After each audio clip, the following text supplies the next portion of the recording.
이 불평등의 문제 중에 하나는 뒤처진 사람들한테 남기는 이러한 큰 영향이 있는 것입니다. 실패한 사람들, 뒤처진 사람들은 자기 자신만을 비판하고 비난해야 된다라는 생각이 깊게 깔리게 되는 겁니다. 성공하지 못한 자는, 이런 신경제 속에서 실패하는 자는 분노를 엘리트층에 대해서 가지게 되고, 엘리트들이 자신을 능멸한다고 생각하고 존경하지 않는다고 생각합니다. 두 번째 문제는 승자에 관련된 것입니다. 성공한 사람들에 관련된 것인데요. 능력주의의 문제가 성공한 사람들한테 있다면 그것은 바로 부유층이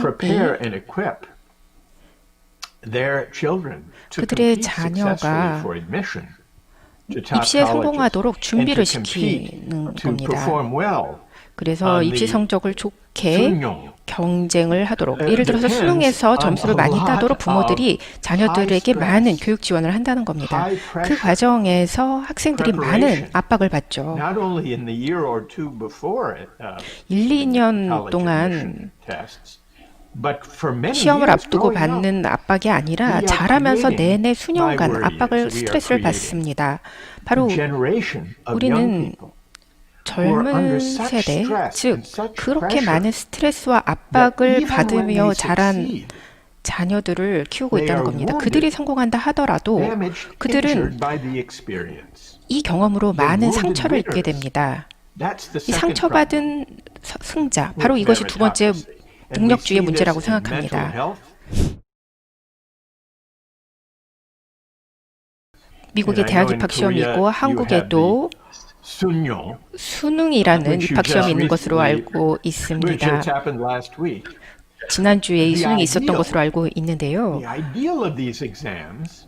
이러한 입시 제도를 두는, 시험 제도를 두는 이유는 열심히 공부한 학생은, 그리고 지적인 능력을 갖춘 학생들이 공평한 기회를 가지고 성공할 수 있게 한다라는 것일 겁니다. 그러나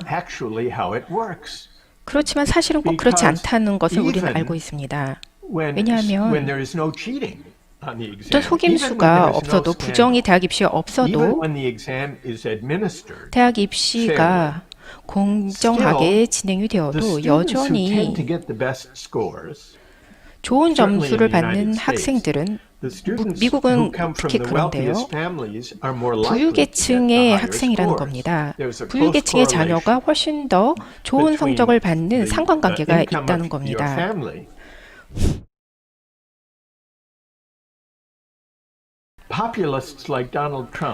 도널드 트럼프 대통령 같은 포퓰리스트들이 성공하는 것은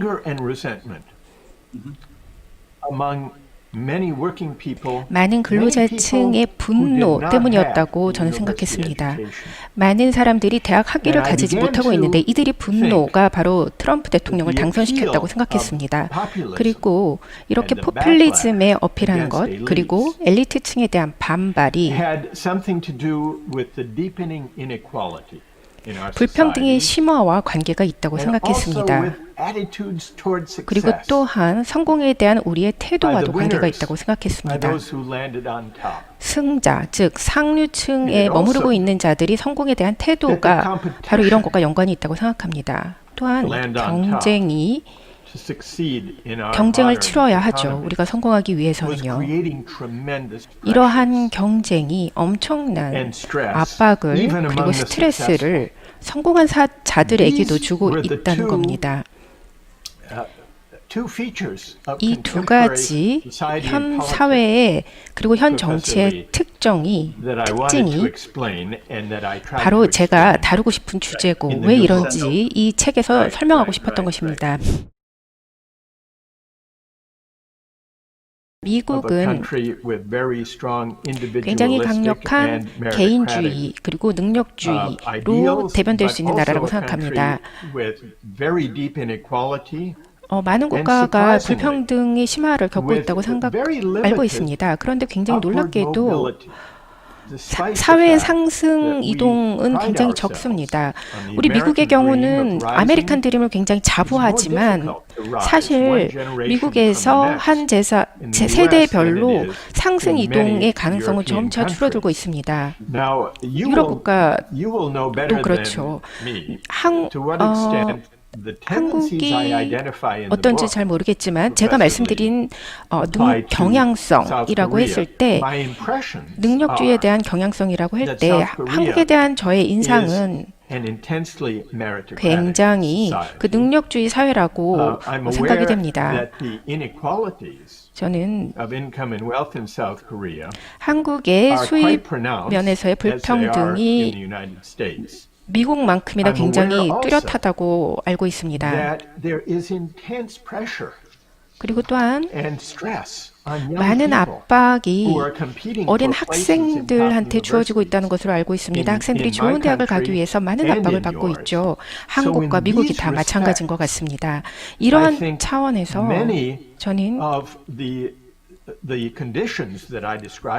제가 책에서 기술했던 많은 조건들 그리고 저는 능력주의에 대해서 많은 우려를 표현했는데 이러한 조건들, 능력주의의 문제에 따른 조건들이 한국에도 적용되고 미국에도 적용된다고 생각합니다.